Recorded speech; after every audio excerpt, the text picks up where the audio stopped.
adorer, en hébreu, souvent employé dans l'Ancien Testament, signifie prosterner.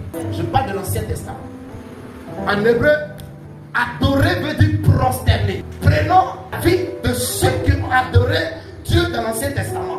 Vous allez voir qu'on dit telle personne s'est prosternée devant Dieu. Dans l'Ancien Testament, l'adoration veut dire prosterner. Et si je te ramène aujourd'hui dans l'Ancien Testament, ma question, est-ce que tu es un adorateur? Dans nos églises, ceux qui adorent Dieu prosterné, on peut les compter une fois. Je te repose la question. Dans la Nouvelle Alliance, est-ce que tu es un adorateur? Parce que celui qui adore Dieu dans la Nouvelle Alliance donne tout le respect à ce Dieu. Et nous voyons aujourd'hui dans nos églises, nos temps d'adoration, c'est là d'autres même sont sur les réseaux sociaux. D'autres font des allées et venir. Où est le respect? Où est l'adoration?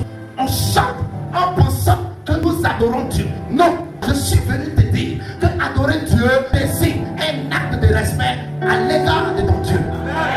Bien-aimé, l'adoration n'est pas que des paroles. Ça n'a rien à voir avec les paroles mielleuses. L'adoration n'est pas une poésie. Tu poses le texte, tu récites comme ça. Mon âme bénit le Seigneur et n'oublie aucun de ses bienfaits. Alléluia, c'est pas ça l'adoration. L'adoration, c'est le respect que tu donnes à ton Dieu. L'adoration n'est pas ce que tu fais qui prouve que tu adores Dieu. L'adoration est un style de vie. Dans ta maison, comment tu respectes Dieu? Quel respect tu donnes à ton Dieu?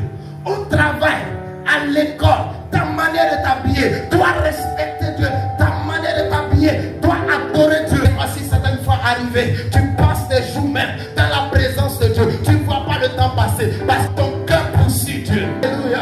Parce que tu veux plus de Dieu. Tu n'es pas satisfait. Oh, ne sois pas satisfait ce soir de la présence de Dieu. Poursuis Dieu. Alléluia. Même si on va jusqu'à midi, poursuis Dieu. Alléluia. Ça, on dit un cœur qui adore Dieu. Un cœur qui adore Dieu n'est jamais fatigué de rester au pied du Maître. Alléluia.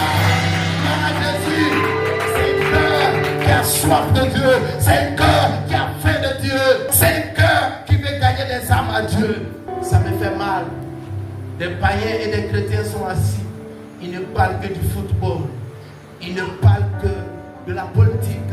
Ils n'ont jamais abordé un verset biblique pour dire, mon frère, si tu ne donnes pas ta vie à Jésus, tu iras en enfer après ta mort. Ton cœur n'adore pas Dieu. Parce que celui qui a un cœur qui adore Dieu, il connaît les problèmes de son Dieu. Mais pourquoi Jésus est venu mourir sur la croix? Pour que nous soyons sauvés. Donc si toi tu es sauvé et que tu as un cœur qui adore Dieu, tu vas te soucier des âmes. Le cœur qui poursuit